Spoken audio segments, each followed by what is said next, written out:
어떤 분들은 연불수행은 깨달음의 종교인 불교와는 깨달음하고는 거리가 멀다고 이렇게 말하는 사람들이 있어요.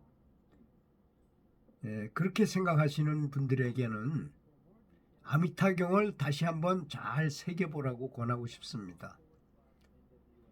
이 아미타경의 법문을 듣고 지니고 독송하면서 아미타 부처님을 칭명하는 연불하는 사람은 모든 부처님들이 보호하고 염려하며 도와주시기에 바른 깨달음에 물러나지 않는다. 지금 깨달음을 얻는다 이런 얘기죠. 어떤 분들은 연불을 그냥 기복신앙 정도로 알고 있어요. 그건 뭐 그냥 아무것도 없는 무지랭이들이 그냥 하는 것이다. 이렇게 생각하는 것이다 이겁니다. 그렇게 생각하는 분들이 많아요. 실제로 저도 참선에 초발심을 해가지고 참선을 너무나 좋아하고 참선을 무자화두를 오랫동안 들었지만 참선을 하게 되면 마음이 아주 굉장히 강력해지고 커집니다. 배짱도 생기고 자신감도 팽배해져요 아주. 그러니 다른 종교 다른 이렇게 하는 거를 전부 우습게 생각합니다. 연불은 물론이고 부적 하는 다른 수행하는 걸 다 우습게 생각해요. 비파사나나 이런 거 하는 거 그까짓 게 수행이냐 이런 식으로 나오십니다. 나올 수 있다고 생각해요. 저도 그랬기 때문에. 그런데 제가 그렇게 살다가 이 부친의 중병을 고치고자 기공을 배워서 이제 어떤 신통도 있게 되고 하다 보니까 영안을 여는 거를 주특기로 하게 됐어요. 그래서 영안을 연 사람들을 주변에 많이 두고 영안을 열었다니까 대단한 것 같지만 전혀 대단치 않습니다. 좀 나이가 어린 사람은 아직까지 지혜안이 닫히지 않아서 보기가 쉬워요. 그리고 멍청해야 볼 수 있기 때문에 그네들은 보고 다 잊어버려요. 아무런 문제가 없었다는 것도 알리고 싶습니다. 그네들하고 보라고 그러면 특히 궁금한 것이 연불하는 거잖아요. 연불하는 게 과연 어떤가? 저쪽에 앉아서 내 앞에 일어나는 어떤 일이 일어나는지 자세히 좀 보라. 그럼 천안이 열린 애들은 그런 걸 볼 수 있습니다. 관세음보살을 불렀어요. 관세음보살을 연불 했습니다. 한 5분 정도 한 다음에 무엇을 보았습니까? 하고 물어봤더니 관세음보살인지도 몰랐는데 얘네들은 어떻게 알더라고요. 관세음보살님이 오셨대. 오셔가지고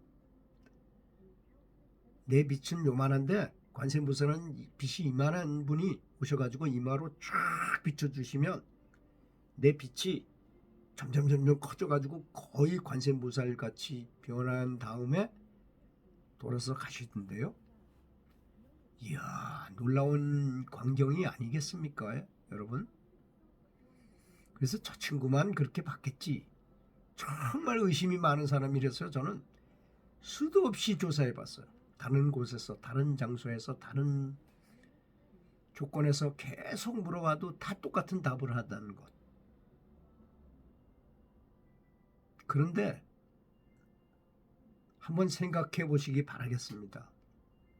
사람의 영적인 에너지 센터가 7군데가 있잖아요. 우리가 알다시피 꼬리뼈에 하나 있고 하단전에 하나 있고 배에 하나 있고 가슴에 하나 있고 목 부위에 하나 있고 이마 가운데 하나 있고 백회에 있잖아요. 7군데잖아요. 그렇게.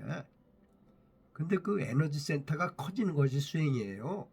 참선을 하든 비파산을 하든 명상을 하든 어차피 결국은 그 에너지 센터가 활성화되는 게 목표입니다. 여러분, 그렇다면 연물보다 더 빠른 방법이 있을 수 있겠는지 한번 생각해 보세요. 저는 중국 기공을 배운 사람입니다. 굉장히 고차원적인 단계까지 배운 사람이에요. 그런데 그런 방법은 없어요. 가장 좋은 건 그렇잖아요. 우리 세속에서도 내가 뭔가를 배울 때 아주 뛰어난 분이 바로 앞에서 아주 쉽게 설명해가지고 나로 하여금 알게 하는 것보다 좋은 방법은 없잖아요. 그래서 이런 말이 있습니다.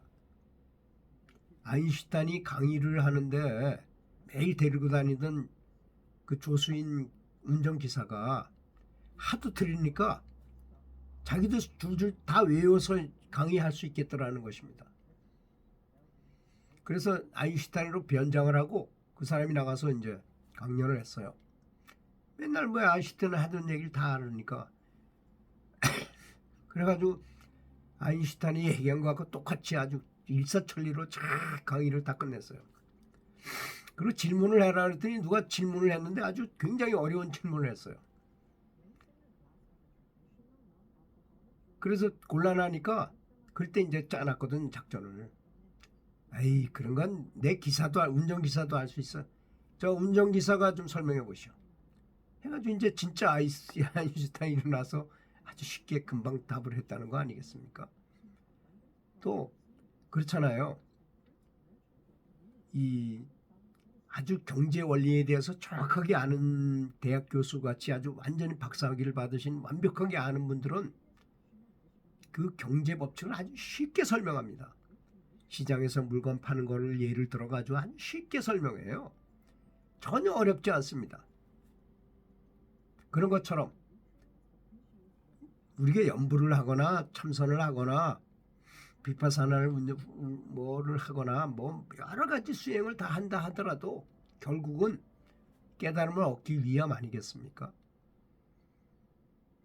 그 가장 좋은 방법. 그런데 이제 그때부터 이제 문제가 생기기 시작해요. 왜냐? 제가 그랬거든요. 빚이 굉장히 커졌어요. 그런데 이 정도까지 빚이 커졌으면 뭔가 있어야 되는 거 아닌가? 뭐 신통이 있다거나 뭔가 지혜가 확 생겼다거나 이게 있어야 되는데 아무것도 없어요. 너무 이상하다. 어떻게 이럴 수가 있는가? 이런 의심을 해오다가 나중에 진짜 스승을 만나서 질문을 했어요. 거기에 대해서. 저는 빚을 굉장히 많이 모아가지고 키웠는데 어떻게 아무런 진보가 없습니까? 했더니 그분이 하시는 말씀이 그건 신구이가 같이 따라가지 않아서 그래요. 예를 들어서 당신이 축구 선수인데 당신은 킥을 기가 막히게 잘한다. 슛을 잘한다 이거야. 그런데 다른 걸 배우지 못했어. 볼 트래핑이나 드리블하는 것이나 패스하는 거나 이런 걸 잘 몰라. 그럼 그 사람이 골 넣을 확률이 있습니까? 없습니까? 아무리 골을 잘 넣는다 해도 기회를 안 주잖아요. 한 번도. 아예 또 이 친구 골 이것만 잘한다니까 아예 이 수비에다 놓을 수도 있잖아 이 사람을. 그 수비에 있는 사람이 어떻게 저 멀리 있는 골대에 골을 넣을 수 있겠어요. 그런 것이라는 것입니다.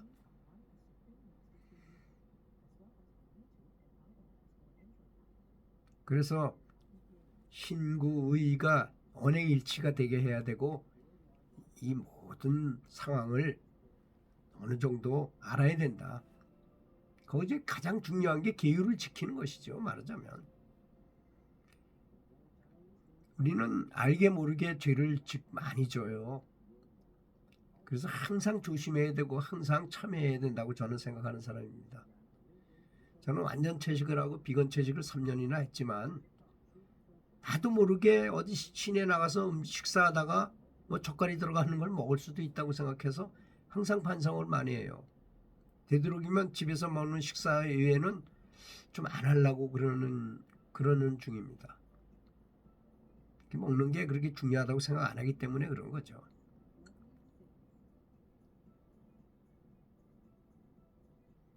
아미타경에 말씀하신 부분은 연불만으로 이르지 못한다고 하는 견해를 가진 사람에게 부처님께서 직접 그렇지 않다고 일러주신 장면인 것입니다. 연불만 해도 정각에 확실히 도달할 수 있다는 것입니다. 일단 연불에서 극락세계에만 가기만 한다면 극락세계의 새소리와 바람소리 등 모든 극락세계에 있는 것들은 종일 부처님 법문을 하기 때문에 공부가 저절로 되고 또 수명이 무량하기 때문에 아미타 부처님의 지혜의 대광명을 잊기 때문에 반드시 퇴전하지 않고 결국에는 무상정등 정각을 반드시 성취하는 것이라는 것입니다. 이 말을 믿으시기 바라겠습니다. 들어주셔서 감사합니다.